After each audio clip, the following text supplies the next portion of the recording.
Shall we? And maybe Sinead Lakers fans, should we warn them to avert their eyes? Right. Because this is Wemby's world, and really, we were all just living in it. Keep track of that tracker at the bottom of your screen, because Wemby just took over, Sinead. Those strides are wild. It takes him 3 steps to go from half court to the rim. This Victor run continues. Hail to the Victor. I mean, finishing emphatically down. Thank you very much. 7-5 spinning like that. Come on. Yeah. Stephon Castle, their connection has been excellent. Spotting up.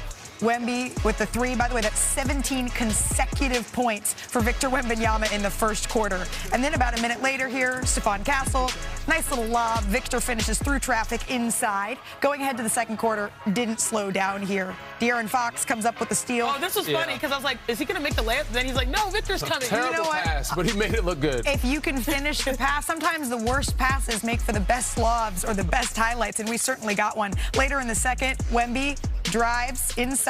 That's not fair. I'm bigger than you. That's not fair. A few minutes later, Dylan Harper throwing the lob to Victor. They're going to find you. Nothing Kennard could do there. And then in the third, Wembanyama again, heat check, hits the wing 3. He finished with 40 in the Spurs win. Let's take a listen to J.J. Redick talking about the French phenom after the game. I know right now we got to contend with him, and he's one of the 5 best players in the world. He's put that stamp on himself, and it's more than, to me, it's like more than the counting stats with him, because there's such an avoidance of him defensively. Yeah, well said, JJ. The Spurs offense, though, it was clicking. They put up a season-high 136 points. San Antonio has now scored 130 or more in 3 straight games. That is tied for their longest streak ever. And Wemby, of course, led the way. 40 points in this one, but his impact might be even more pronounced. Sinead, Danny, you're at the big board. Yes, for a big are. night, take us through what you saw on both ends of the floor here. I know the Lakers were on a back-to-back, but so was our group chat based off of what Victor Wembanyama was able to do. I'm going to take the offense, Let's do this. you take the defense, because the group chat was popping because how consecutively he was scoring, but it was not what you do, it was how you do it. So as we roll to the tape right here, Victor Wembanyama is a cheat code because he can get the rebound and go. He's operating truly like a guard. And what do? You wall up. You have 2 players here, LaRavia and Kennard, that are going to try to stop him, but he's also slender, man. So he slips through, and like I said, it only takes 3 steps for him to get to the rim. The double team's going to come on this possession, which is smart from the baseline. There's Bronny. He's going to not force it. He could shoot over both of these players. Instead, he finds, the ball rotation. The ball comes back to him. You pass up a good shot to get a great shot. This man is shooting 37% from 3. This is wild. He's knocking it down like he is Steph Curry when he's in the flow. And how good was he when it comes to the minutes? It's wild. Fewest minutes played in a 40-point game. That is Victor. I'm not up here? Dang, I thought I was going to be up there. No. Okay, that's I had a good quarter one time, though. 40 points in 26 minutes. Ooh. It was wild. Even Danny last night was like, I can't believe what I'm seeing on the box score. Am I reading this right? 25 in 8 minutes? Doesn't make any sense. I'm like, that can't be possible. What about defense, though? We're going to go over to the defense, because this is where I think he's the most effective. I know he scored at a high clip, but there's things you can teach in the basketball world. There's one thing you can't teach now. You know what that is? Size. 7'4". You can't teach that. You can't teach height. Sorry, short kings out there. But he can cover ground from anywhere on the floor. He can guard 1, he can guard 2, he can guard multiple people. Takes away the floater. Takes away the pass, takes away the lob. Size matters, length matters. He can get deflections anywhere on the court. He can recover so quickly. On the second clip, same thing. Look where he's at. Look how far he's off Jackson Hayes. He can guard Jackson Hayes and get out to a shooter if he needs to. Pick and roll, pick and pop, whatever he's covering. I think they're going to swing here. He's in the paint from right here. Look how much ground he covers. Rui gets 2 dribble pull up. Look at this length right here. Size, hand, big hand. Rui can see the rim because he's 7'4" with an 8-foot wingspan. He can cover a lot of ground, and that's what makes him so impactful defensively. And you can see the difference of him on and off the court. 39.9%, lowest in the NBA. And when he's off the court, the 6th highest in the NBA, 48.8%.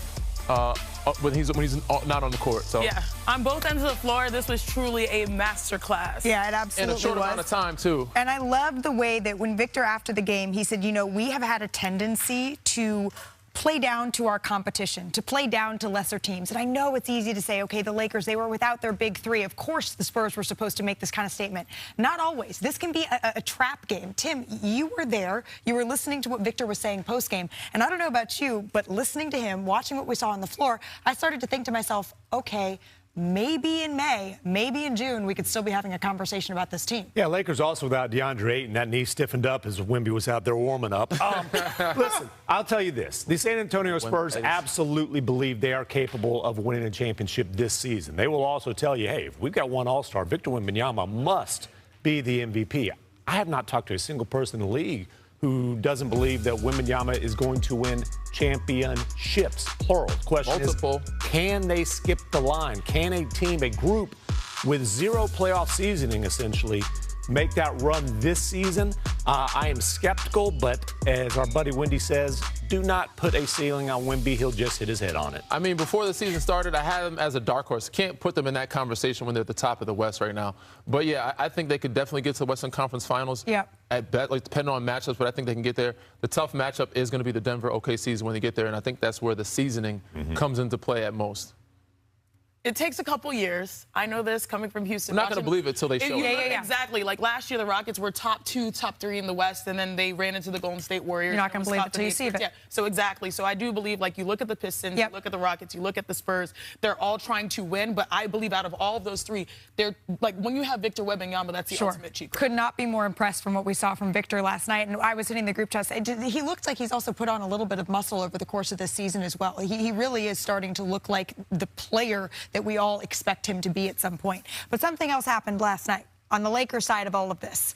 LeBron James, he missed his 18th game of the season last night against the Spurs. So what does that mean? That means he's now ineligible for season honors, postseason rather, honors and awards. So that streak of 21 straight seasons of him making All-NBA, the longest in NBA history. We knew it was a probability, but it is official now that that chapter is closed. LeBron is the author, the owner of so many incredible streaks. So let's not, cry about what's happening. Let's celebrate what did happen. The most memorable accomplishment to you, Tim, when you're looking at LeBron's career? Because this has got to be up there. I think the 3-1 comeback against the 73-win Warriors is the most remarkable championship in NBA history. That all-time leading scorer, all the numbers. This comeback is the most incredible thing that LeBron's been able to pull off in his career.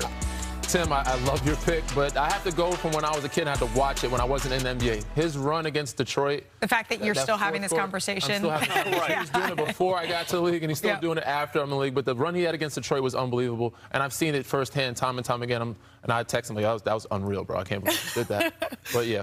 Tim, you mentioned my favorite ever championship, 2016, right? That series was unbelievable. That's your favorite ever championship? It is, but also it was the year my sister won MVP in the WNBA. Yeah, it was a good year. Good year in the Gumake house. But I will say, we sort of sleep on the fact that he went to 10 straight NBA finals. Yeah. A decade of always being in the NBA finals. Make that make sense. There's a long list of things that we can put up there that will never be broken on his record list. Absolutely. Say, like, oh, that one? That one, the 10 points in a game. Yeah. There's so many for LeBron in his historic career.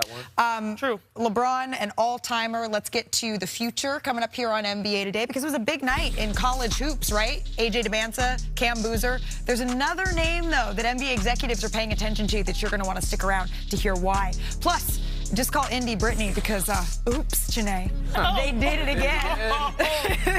The Pacers, they walked into Madison Square Garden. They got another overtime win. We're going to break down what they exposed and if the Knicks can fix it. They don't want to be toxic.